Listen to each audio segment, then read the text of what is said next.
Natural View. I'm Maggie Jacqua. I'm the content director of Whole Foods Magazine, and I'm here with my co-host, Todd Paula of 24 Stories Marketing. Hi, Todd. Hello, Maggie. We have a very special guest today. I'm excited. We are here for our leadership series, and we have Jim Emmy. He is the CEO of Now. Hi, Jim. Good afternoon, everyone. Hi, Jim. It is great to have you here. So we're here because in the July 2022 print and digital issues of Whole Foods Magazine, we're shining a spotlight on leaders of the natural products industry and getting some great gems of wisdom that can help benefit us all with their knowledge and experience. You can read the print coverage in the magazine. You'll find out more about this family-owned business. But today we're honored to be talking to Jim and to get some of his gems, more insights into what makes Now so successful. So Jim, I'd love to kick things off with your story. Can you tell us about your path and what led you to the natural products industry? Well, it's been quite a path that didn't originate in the natural products industry, Maggie, and thank you for the opportunity today.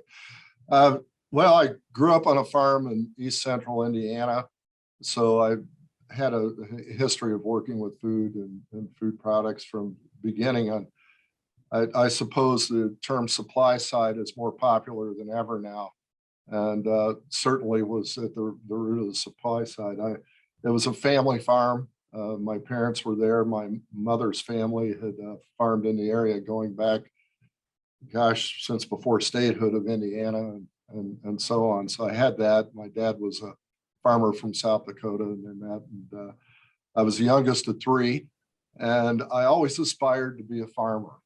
And that was my thing. I wanted to be a farmer. Our county had a little over 8,000 people in it when I grew up. There was one high school in the county at the county seat. And I went to a little township school that my mother went to and my grandfather had gone to. So fairly, humble and small beginnings, but I always felt that farming would be my career.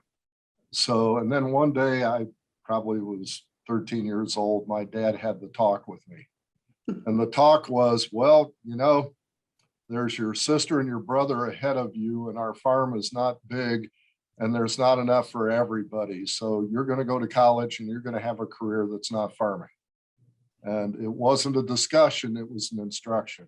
Yeah. And honestly, I was devastated at the time. I don't know. At my initial reaction, I don't even remember how I said it, but and I think my answer was, okay, Dad. And I got the pat on the back and we went back to work. And we were out in the field planting that day. I don't know what prompted that, or at the time, maybe it was my age or maybe it was my enthusiasm about it. But my father worked in conjunction with my uncle and my grandfather, and then they each had the same talk with me. So it was clear that my destiny was not going to be on the family farm. So I ended up working in different food areas. I worked at a meat shop in high school through a Future Farmers of America, there's some irony, work program. I worked half days my junior and senior year, but you know what? It gave me a foundation for, even though it was a small family run business, it gave me a foundation for working with family businesses, but also and understanding food sanitation and such. And I also had a skill that I guess I could still use to this day if I needed something to fall back on. I went to undergraduate at Purdue University, studied food chemistry with a minor in microbiology.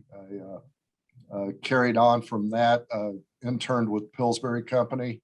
And then after some other obligations, I went on to a career at the Pillsbury Company. And originally my first job was as a flavor chemist, and benchtop chemistry, and I just weren't there at the time. So even though I was a chemist, I was more excited with the operations time, but I had to pay my dues. I ran a very old model today of HPLC, so I understood that. I understood compounding and basically all synthetic components, even though there were some natural aspects to it, but I didn't have an appreciation for that.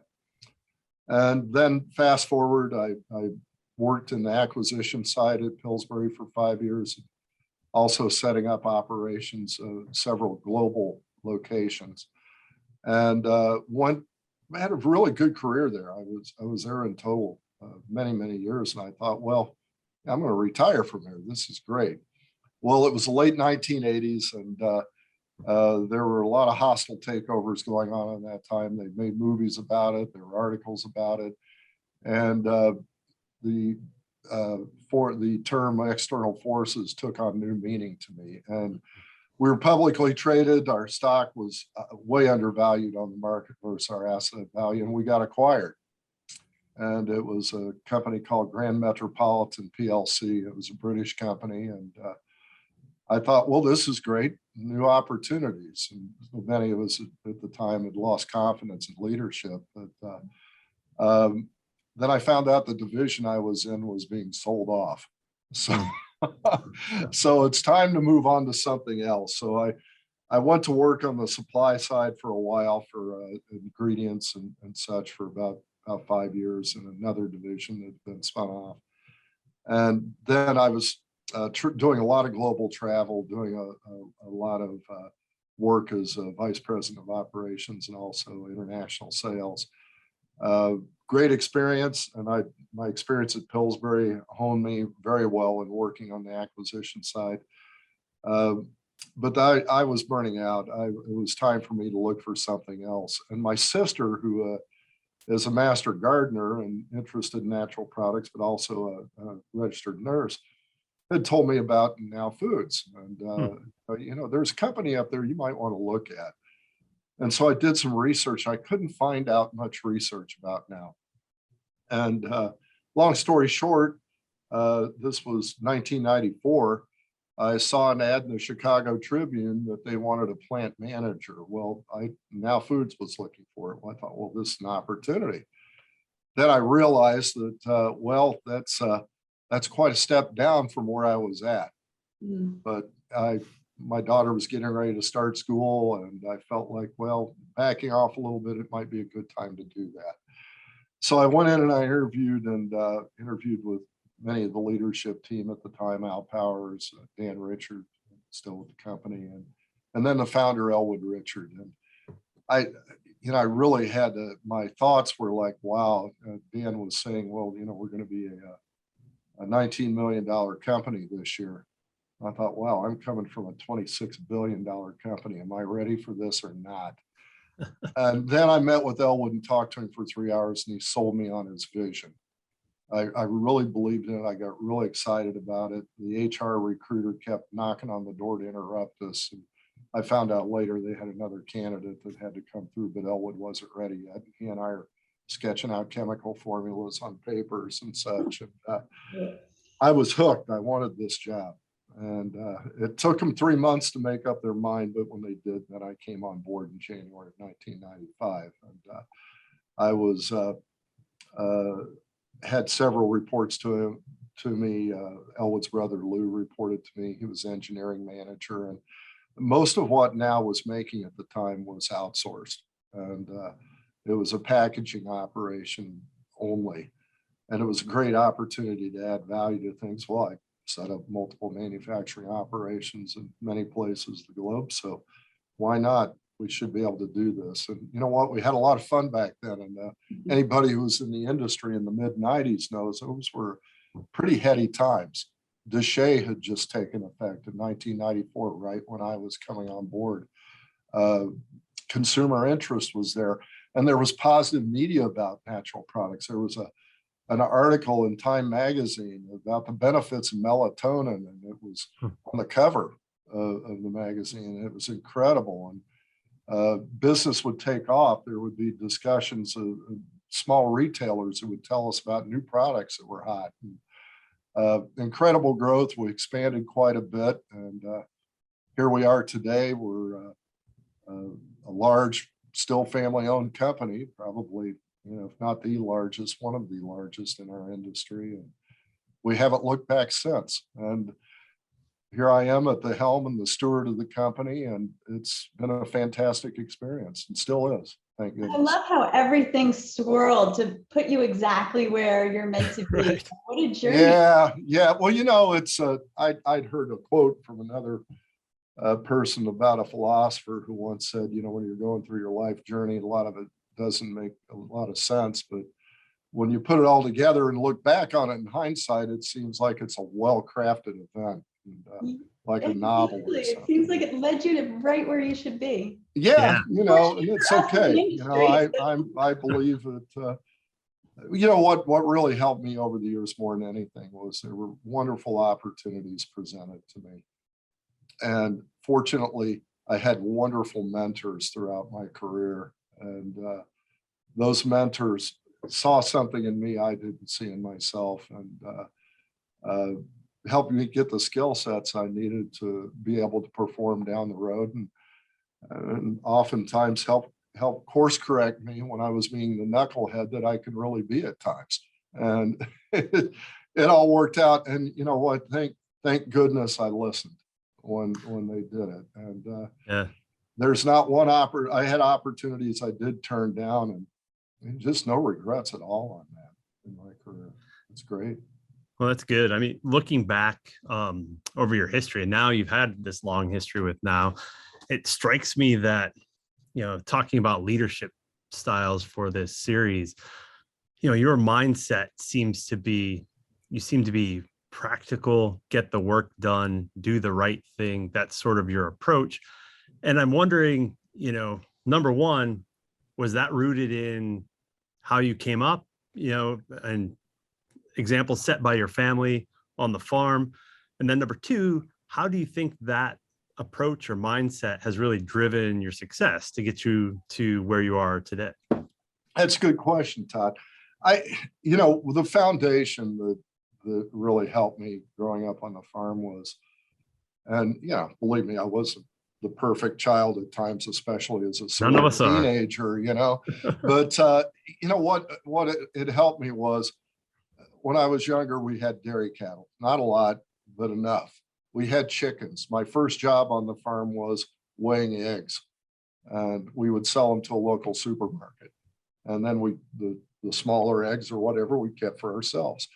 And I don't know, I was probably 5 years old at the time, 4 years old. So I got to weigh them on a beam scale. And if they worked a certain scale, then boom, I could put them in the box or a bowl. We had them all cleaned already, and my mom was inspecting them. So I had this simple job that kept me busy and out of her hair while she was doing things she needed to do. But even with the cows, the dairy cows, it never mattered what the weather was, what was going on. Early in the morning, you had to go milk the cows. And when I was young, I wasn't expected to get up there and go do it, but I wanted to. I wanted to see what was going on. I wanted to hang out with Dad. I wanted to be around the cows. And then at night, you had to drop everything, and you always had to make sure you milked the cows, because they would be up there. I don't know, we had 15 to 20, and they'd be up there waiting. It's okay. It's time to be milked. We need to know.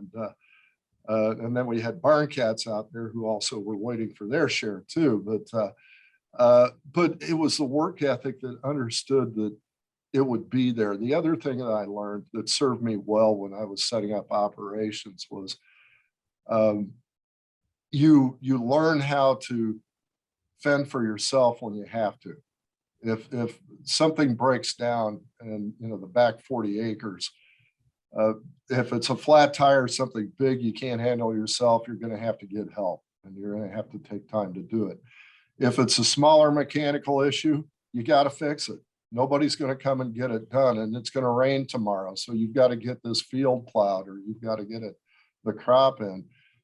And it just taught me that it was understood that you had to get in and do it, that you weren't going to count on somebody else to do it all the time. And that was an advantage to me in my career, and that I wasn't afraid about getting dirty. I mean, to this day, I still have a pitchfork that I used in the barn to clean out cow stalls and chicken coops and such. And, and that it was symbolic to me. I like it, and it's great for spreading mulch in a yard. So I kept it that way. But this thing is worn. And I'm in denial of the age of it, but I used it. But most people wouldn't realize that, I've mucked out a lot of cow stalls and things. And it's just part of it. I could still Yeah. do it to this day. Now, there are those that are cheeky and say that that can be advantageous in the business world, but I try not to think about that. If you don't make the mess, then you don't have to clean it up, right? Right. But yes, it truly was a foundation to it. But then later on, I learned even more. My parents gave me the values that you got to keep your word, you've got to be honest, and if you make a mistake, make it right. And as you referred to, Todd, do the right things for the right reasons. And that nobody's perfect, but as long as you're trying. And I came full circle to that when I came to work at Now. And Elwood used to talk that way, and that he'd say, look, you're going to go through difficult times in a business. It never fails. But if you're trying to do the right thing and to be honest, you can feel good about yourself. And at least you've given people a fair shake. And that was the way I was raised. So in the Now world, it worked really well. And it worked well in the Pillsbury world and such, because reasonable people want to hang out with other reasonable people in most cases. It's not that I couldn't be unreasonable or demanding and have high expectations. And you learn and you evolve, and you realize that over the years, you can't just instruct people, you've got to influence people. And that's where a lot of mentors help me out with that. So Good yeah. point. Yeah. Yeah, I wanted to ask you, I mean, it sounds like Elwood was an amazing mentor, and you mentioned you've had a lot of mentors over the years who have really made a difference. So can you just, discuss the importance of mentorship and how you've seen your efforts pay off in your team or somebody you've mentored? Yeah, it's really a lot of it is paying it forward. And one thing Maggie, I never thought of myself as a mentor. I really felt that, well, I do okay, I do good enough. It's you can always get success guilt sometimes too, of, well, why me and not this other person or whatever. I've encountered that before too. And I was advised by a mentor years ago. Probably the first strong mentor I had was executive VP of finance at Pillsbury by the name of Gloria Kent. And she was based in Minneapolis, and I was based in Chicago. And Gloria was usually the one who set up the financial structure on a lot of these acquisition deals. And she was from Texas and had a folksy approach with a very, very strong perspective. And she was right. I can't think of a time when she wasn't right on it. But I don't know, she was one who saw something in me that I was worthy of her time and made an effort. And one of the things that she really taught me was almost the cliche of you got to verify everything. And another mentor that I had by the name of Dave Stein at Pillsbury, he was very hands-on manager. He was mid-level, and he told me that a key thing at authority and responsibility, that it's good to delegate authority to those that are capable, and if they're not, you need to work with them to be capable. But you can never delegate responsibility fully. You need to have ownership of who you delegate to, but you always own it, no matter how high up you get. And that's important. And I think the other full circle mentoring that I got that was part of me, it wasn't difficult to adapt to because I was always there, was always appreciate where you came from, and that each and every person in the organization is contributing. One thing I've adapted later on that I've picked up on, not from direct mentors, but through what I've learned, is each and every person in an organization is a leader unto themselves. They just may never acknowledge it. They may not want it. But one of the messages I give to people, everybody in this room is a leader. If you're in the distribution center and you're packing an order, you're the last person to see that order before it goes to our customer. You're captain of that ship. However you prepare that order is going to represent all of us. And those are examples of it. And I'm not an administrator by any means. And I tend to like to be on the floor. I can't do it as much as I used to. We've got over 1,800 people in multiple locations in North America now. But that's my happy place, is when I'm out in the warehouse or in the floor in the lab, because I've been there, done that. And it helps me to understand what people are going through. And if you can't have empathy, you can't understand what somebody is expected to do, you're going to have trouble influencing them and what to do. And frankly, gaining their trust. You got to gain the trust of everybody and earn it every day. The other piece of it is that I've learned that I thought I was good at it, but I was wrong. I really wasn't. I had to learn this, in other ways. And that's that you never understand fully what the journey somebody's going through at any given time. Everybody has a bad day, but it may be they're having a really bad day with an elderly parent or an ill child or something else that's going on. And I've learned over the years that, it's important to listen. You don't want to solicit it, but pay attention, that there'll be a common denominator there. And just a little acts of compassion go a long way. And you know what? You can feel good about it too. But my mentoring and helping people, reluctant though it is really a spirit of paying it forward. Somebody took the time to invest in me.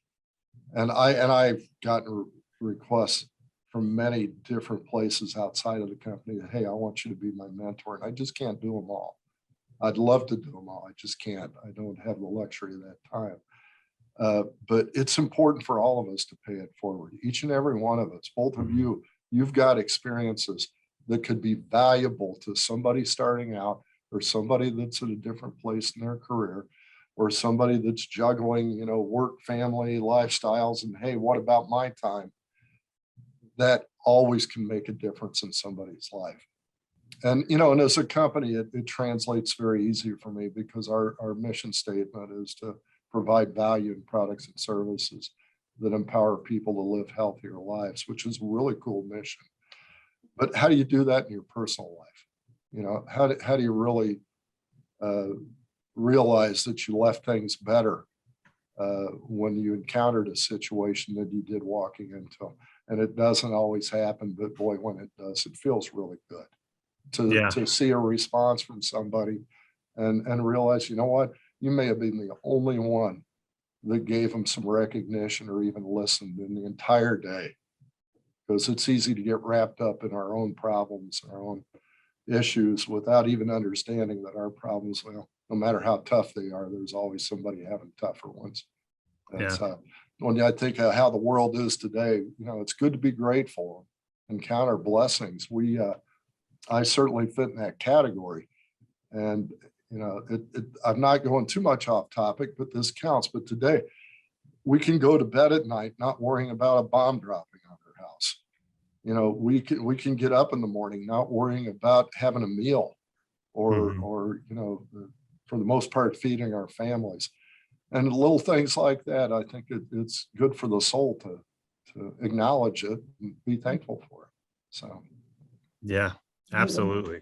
A lot of the things you've talked about to now specifically, and then also life in general, I also see you making a footprint in similar ways in the industry, right? And one thing I think we all have in common is we're in this industry where, at least to me, it feels like the norm is people are trying to do big things that are good for others, because it's just part of what we do for business. And thankfully, right?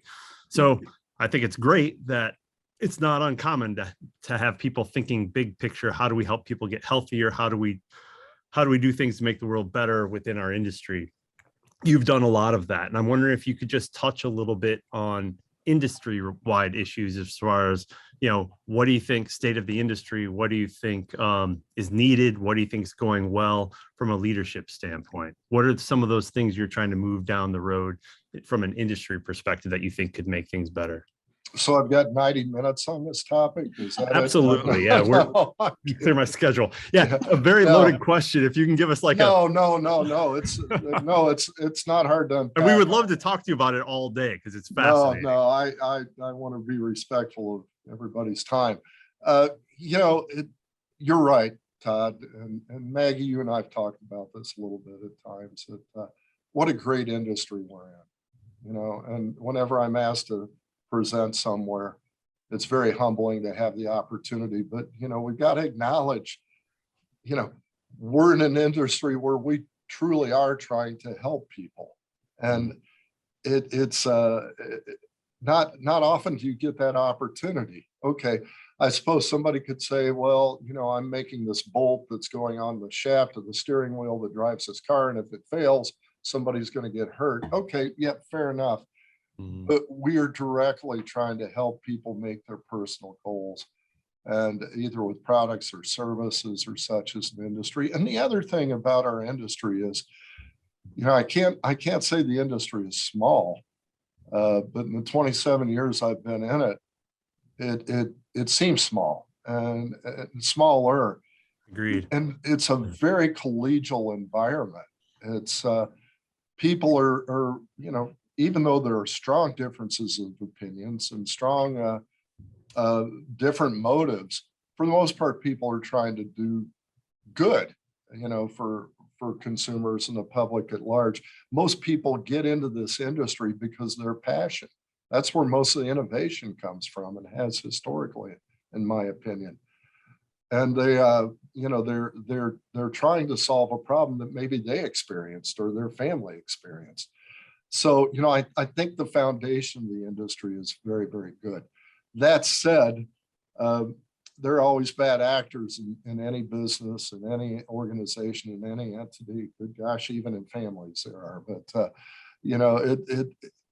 it's we could do a much better job calling those out. There's almost been this taboo approach over the years that, well, you don't dare call somebody out because, well, maybe I've got a problem and I don't want anybody knowing about it, or I'm going to get sued if I call them out. And you know what? It's reached a point where we as a company, and I don't get credit for this. All I do is support it. But the idea of it was the brands being sold on Amazon that were substandard. We knew they were. So we started the testing program on many of those things. A lot of people have heard about it.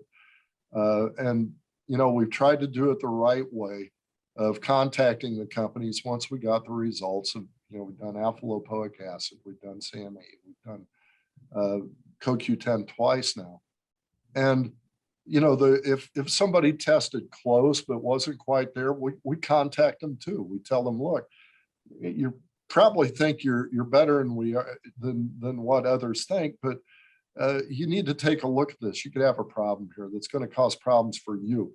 But anytime a consumer experiences a problem, it affects all of us. It paints a very broad brush. And that's a big challenge in the industry right now. It's too easy. E-commerce has been a blessing and a curse. We didn't go into it voluntarily in the beginning. We kind of got drug into it because we're a small retailer too. And we relied heavily on independent retailers for many, many years, but so much of it now, our industry is online and global. We sell in over 90 countries, so we're global too. We get it. But if the people aren't following the rules, and especially in a time like today where raw materials are rising in cost like crazy, every time you get that, economic adulteration becomes very popular for those who want to cheat, who are just trying to monetize it. And that puts us at risk. I oftentimes get asked of what's the one thing that keeps you up at night in the industry. Well, the one thing that keeps me up at night that I think of often is somebody dying from taking a natural product, because it was adulterated or it doesn't. Their doctor was helping them choose certain supplements or medications to help them recover from those events. And they're not getting what they think they're getting. They're being misled. And that's not irresponsible. Then it becomes criminal, but it will hurt us all. Years ago, even before I was in the industry, I knew about it, but there was a problem with peak E contamination in tryptophan.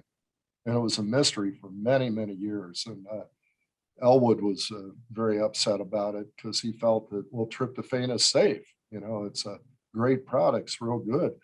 It can't be there. And we had the FDA had put on hold a bunch of raw material for tryptophan that we sat on for some time because Elwood believed that he had it tested. He showed it didn't have PK in it, but still it was illegal to sell, and the FDA was fine as long as we can come in and inspect it anytime. You can leave it there.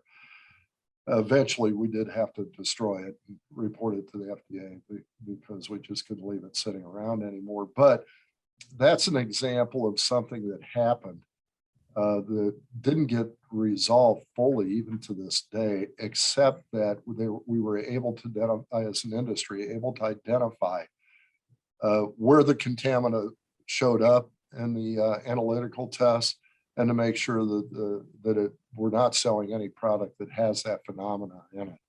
And what if somebody is selling things? We hear about the drug overdose crisis, and it's so real. I've never known anybody that had a death in the family from a drug overdose. I now know 6 people that did. Going on, and even before COVID, it was happening. What if one of those gets contaminated in a counterfeit material coming in? We're going to have a lot of explaining to do as an industry and as regulatory agencies as to how that could possibly happen. And that's a concern. So what can we do about it? I'm a big believer that don't bring me a problem without having ideas to solve it. The FDA, one thing we always have to remember when we think of the FDA and what it's a challenge to our industry, it's established to protect us as consumers. And, I think if we all accept that as a fact, that gives us a common denominator from which we can work on. Be that as it may, just like any organization, they make mistakes and have trouble with coming to determinations and decisions, and you throw politics into it, it makes it even worse. But the FDA is not going to be able to test and police everything that comes through. We as an industry need to start accepting that as a responsibility for us. Otherwise, those who do not believe in our industry, those who do not trust our industry, are going to continue to challenge us. Right now, as we speak, there is in the Senate committee that finances or doesn't finance, but sets up the rules for FDA, has the master product list, which I think was introduced and supported by some members of the industry, and our own Illinois Senator Richard Durbin, who's not a fan of our industry, came in, and now there's a marked up bill that's come out that's going to go to the Senate floor at some point once it goes through another markup. And it's got inclusions in it that I don't think any of the proponents felt that it would support. We never supported it, but we're not against master lists. It's just they already exist and they're not being used today. But the less we control our environment, especially on the supply side, the more problems and exposures we have in our industry.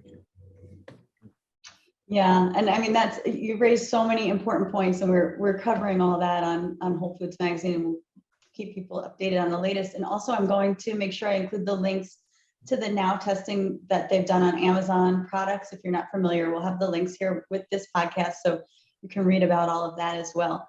But let's wrap up on a slightly brighter note. So what do you see as the bright spots for your company and the industry in general as we're heading through 22 into 2023? Oh, I don't get to stay on my soapbox? Okay, all right, thank you. No, but again, we could talk about this all day. Yeah, no, thank you for the opportunity. I've been told I'm passionate about it. I think that's a fair assessment. That's crucial. But it doesn't mean I've got everything 100% right either. So I'm open to other ideas. To me, it's still an exciting time to be in our industry. Number one, our mission that we've talked about of helping people to meet their goals, supporting them. We don't sell magic bullets. You're not going to be able to take a pill and it's going to fix all your issues. On the contrary, the 3 foundations for good health are exercise, good nutrition, and, oh, by the way, where you fall short, supplement. but not all people need to supplement the same way. I think that we're a long way from having solutions, but I believe personalized nutrition is someday going to be ready for prime time, if you will, and be one of the most innovative things to properly utilize basic supplements. The second piece of it is we've had so many consumers introduced our industry during the COVID pandemic, no matter how horrible the human suffering has been during COVID, and, mental anxiety and the risk and people who were comorbidities who suffered. People were looking for solutions in that. And who would have thought that things like vitamin D and vitamin C would become that popular again? And they still are. That demand is not gone. Yeah. And it gave a new group of consumers the opportunity to learn about us and get to know us as an industry. And gosh, that's a great opportunity to let them know. And they actually trust us, but they're counting on us to carry it on. And we have a great responsibility to make sure that we keep that trust each and every day. The other third part of it is, and boy, I'm going to sound like I'm old and crotchety, I'm excited about the new generations entering the industry. I tell you, I've just seen great ideas, great enthusiasm, and also some innovation that's coming forth from the Gen Z and Gen X people. And I don't know what the designation is for the younger folks that are coming up after that, but wow, that's pretty exciting too, because we need fresh ideas. We need people to perpetuate this. Mentoring will help, but we need them to have the opportunity to learn and grow.